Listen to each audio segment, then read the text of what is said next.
Terima kasih untuk kesempatan ini.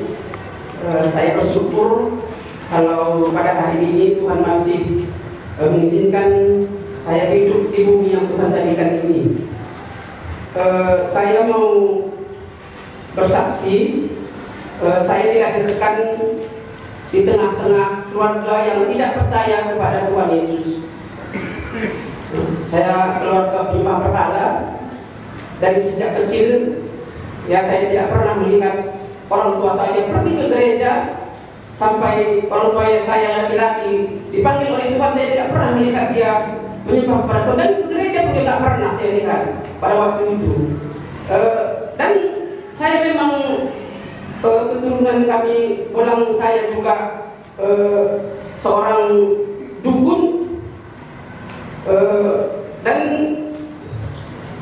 seperti yang saya bilang tadi, seumur-umur sejak saya mulai dari kecil pun, kalau menurut cerita mama, saya sudah dipersembahkan kepada kegelapan itu, pada kuasa kegelapan itu. Karena ulang kami dia Pak Belau turun ke sungai.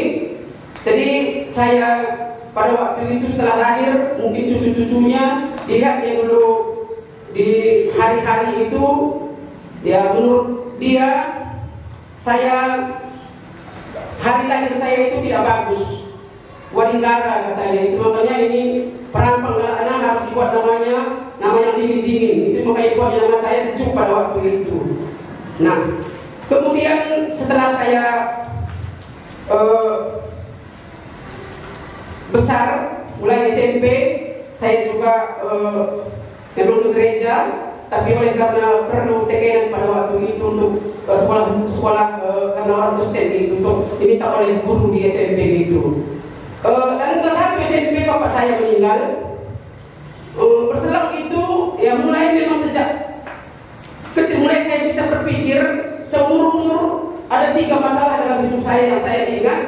Pertama sekali, saya nggak pernah bisa bersyukur. Kemudian saya nggak bisa bersukacita. Ini kehidupan saya, dan saya nggak bisa menerima diri saya dilahirkan di tengah-tengah keluarga saya. Karena menurut saya kalau ketika bapak saya masih hidup itu, ya ekonomi kami, karena waktu itu ada pokok getah, ya lumayanlah ekonomi, dan bapak pun ada gajinya gitu. Jadi saya nggak pernah merasakan susah. Sebenarnya waktu bapak masih hidup nggak berapa kali gitu. Tapi setelah bapak meninggal, saya kelas 1 SMP, sungguh-sungguh memang saya, ya Tuhan, saya nggak pernah lihat Tuhan, wah begini dan belum. Itu makanya pada waktu itu saya seperti pernah saya ceritakan, kehidupan saya seperti kerangka tumbuh di atas batu katanya. Itu hidup sekali, mati pun saya nggak mau. Kalau mati dibilang saya takut. Nah itu makanya kalau dulu kecil kata mama, kalau saya bilang makan obat ini katanya, saya terus rajin makan obat itu. Nanti kalau takut mau mati, saya terpaling tahu kalau dibilang seperti itu. Karena saya tahu pada waktu itu pengertian saya, kalau sudah mati itu sungguh-sungguh gelap, ditutupi dengan tanah. Sampai situlah pemikiran saya, tidak ada lagi apapun yang bisa dilihat di bumi ini. Itu dulu pengertian saya gitu. Tapi berselang dengan waktu, ya itu saya tidak pernah waktu itu nggak pernah mengalami sukacita, susah sekali hidup gitu. Dan setelah demikian, saya ada cita-cita saya, kalau aku nanti sekolah, aku nggak akan mau jadi seorang guru. Karena saya lihat bapak saya guru, nggak ada uangnya, susah kami. Udah mati bapak saya susah. Saya nggak mau ini. Saya nanti saya bilang sama mama saya sekolah bidan, mak. Biar nanti mama bisa saya obati, saya suntik, dapat uang dua kali tahap dapat lagi dari pemerintah. Di rumah pun bisa saya dapat uang. Itu dulu saya bilang sama mama. Jadi kata mama, kita dah boleh saya minta aku untuk kita sekolahkan pagi, gua ada sekolahkan. Saya susah kali waktu itu. Ya, nggak tahu susahnya saya gitu. Cita-cita saya pun nggak bisa rupanya terkabulkan. Jadi kemana lagi? Nanti saya mau bunuh takut, nggak berani saya gitu. Inilah kehidupan saya. Dan setelah berselang dengan waktu saya menikah. Ya, saya memang sekolah, karena mama pernah sekolah bidan itu 6 bulan cuma saya di situ. Terus saya lari, karena di situ ketat kali. Waktu itu saya disuruh ngepel kamar mandi apa, saya nggak sanggup gitu. Saya pulang dari malam dan kata bilang sama mama, aku mau ngadu ya di sekolah Bukan orang sekolah semua itu naik sepeda lewat rumah kami. Nggak tahu hancurnya hatiku. Gimana ya kalau nggak sekolah aku kerja apa? Aku kerja ladang nggak sanggup. Panas merasa karena dari kecil saya memang malas ladang itu. Ya sungguh-sungguh malas. Saya kadang saya mau nangis itu terus. Sepanjang jalan sampai ladang nanti bisa saya nangis terus. Karena malas saya ladang. Makanya saya sungguh-sungguh gelap memang kehidupan saya sebelum saya mengenal Tuhan. Mulai dari sejak kecil. Ya makanya bapak saya sering. Bapak saya itu orangnya kejam. Ya dia tidak pernah. Dan saya rasa sampai dia meninggal, nggak pernah saya merasakan bagaimana kasih sayang seorang bapak itu. Sampai dia dipanggil Tuhan, karena dia memanggil saya pun nggak pernah di dalam mulut. Pasti yuk, capek, gitu dia. Nah, terus walaupun saya itu sudah kelas 1 SMP, kalau nggak tepat yang saya buat, dia ambil ajaran ajar panjang sampai itu pun dipukulkannya sama saya. Saya pernah dimasukkannya ke ladang padi malam-malam. Saya pernah dimasukkannya ke lumbung padi.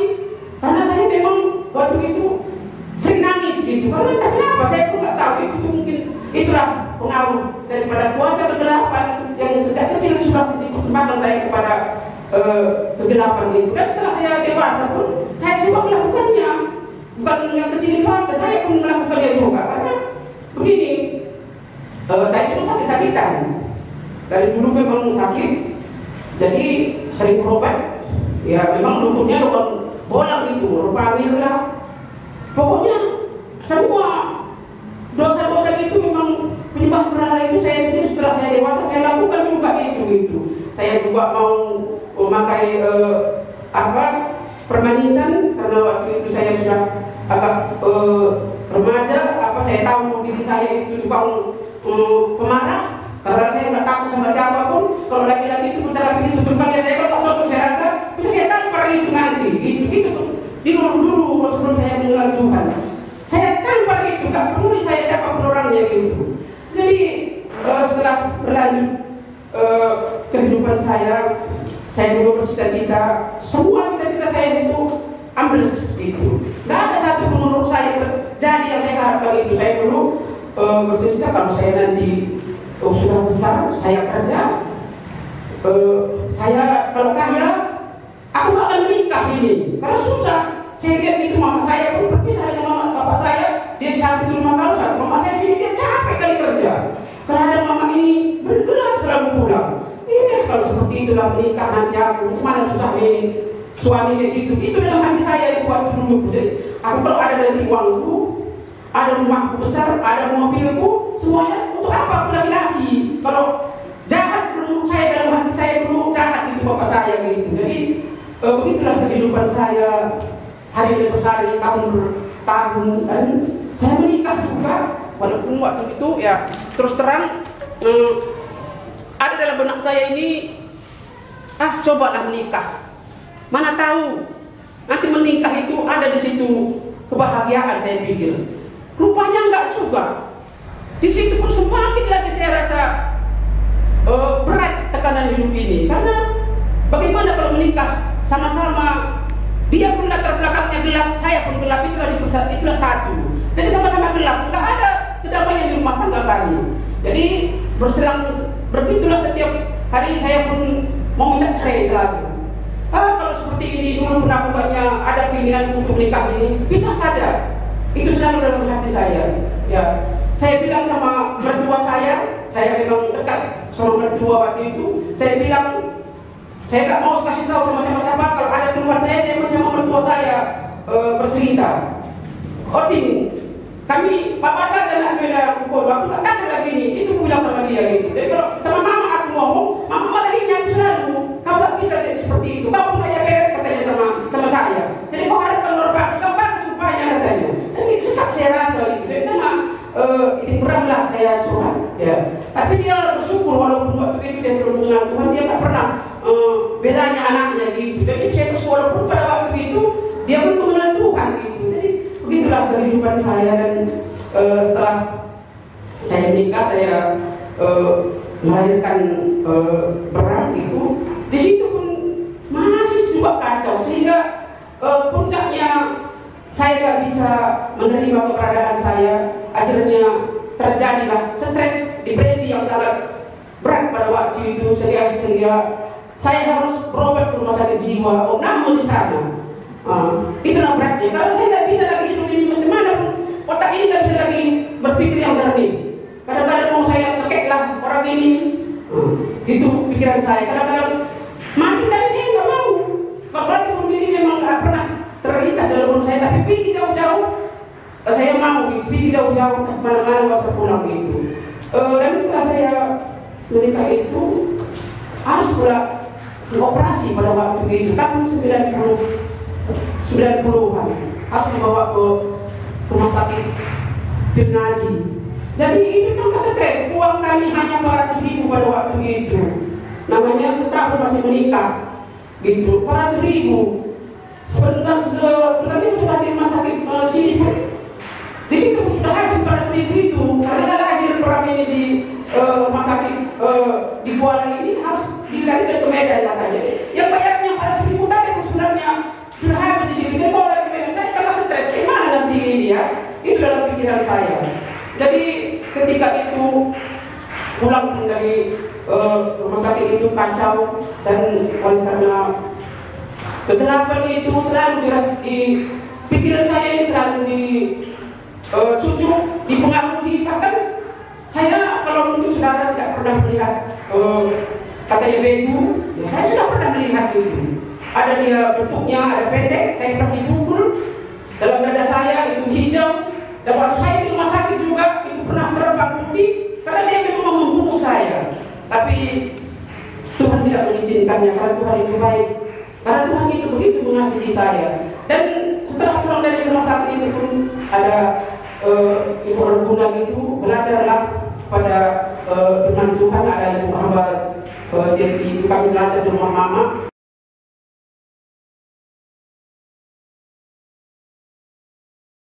Yang bisa membawa kami gitu. Kalau gereja pun kami naik angkotnya dulu gitu. Terus belajar di situ pun nggak ada satu pun masuk firman Tuhan itu. Masuk sebentar hilang lagi. Masuk sebentar besok sudah hilang lagi. Itu begitu berlalu. Dan setelah satu saat ada dibuat label camp, saya disuruh ikut ke Kapanjahe. Saya di sana inilah satu firman Tuhan yang pertama kali saya dengar gitu. Itu dari kitab Kolose 1 ayat 13 itu.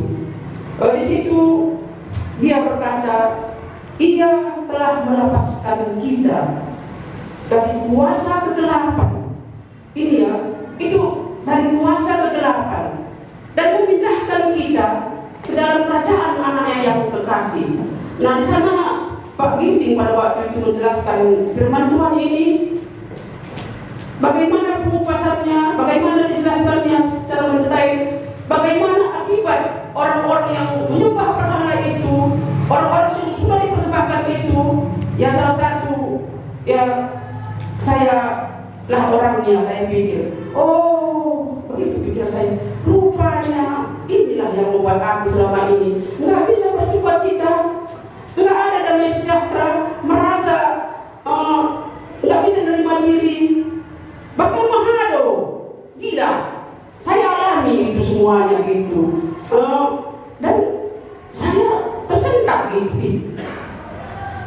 Rupanya akibat yang dulu ini seperti ini pemikiran saya ini nggak bisa. Bahkan katanya firman Tuhan itu pun nggak bisa dimengerti, cocok semua menurut saya gitu dalam hidup saya. Itulah aku rupanya itu dalam hati saya waktu dijelaskan di beberapa itu. Jadi gimana ya? Oh, jadi dalam hati saya ada solusinya ini, ada Tuhan berbicara. Apa katanya? Ia telah melepaskan kita. Oh, jadi bisa rupanya lepas. Saya pikir dari kehidupan seperti itu tadi bisa rupanya lepas. Tapi Tuhan Yesus, ia itu Tuhan Yesus katanya. Jadi dan nggak bisa lepas saja, rupanya pindah. Setelah lepas pindah lagi ke dalam kerajaan anak yang kekasih. Dan di dalam dia kita diampuni, itu tambahannya ya. Jadi menurut saya pada waktu itu ada firman Tuhan itu masuk dalam hati saya, segar jiwa saya yang selama ini saya tidak pernah mengalami damai sejahtera, nggak ada sukacita.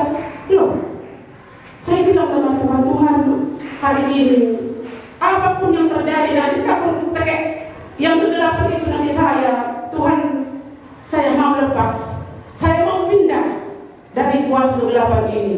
Tuhan terimalah aku. Itu dalam hati saya berdoa dan saya ambil keputusan waktu itu, saya menerima Tuhan Yesus, saya berdiri. Tapi ada kuasa kegelapan itu, ya memang kalau saya renungkan sekarang, dulu sudah di Jermannya ada gambar dia seperti itu, dicok.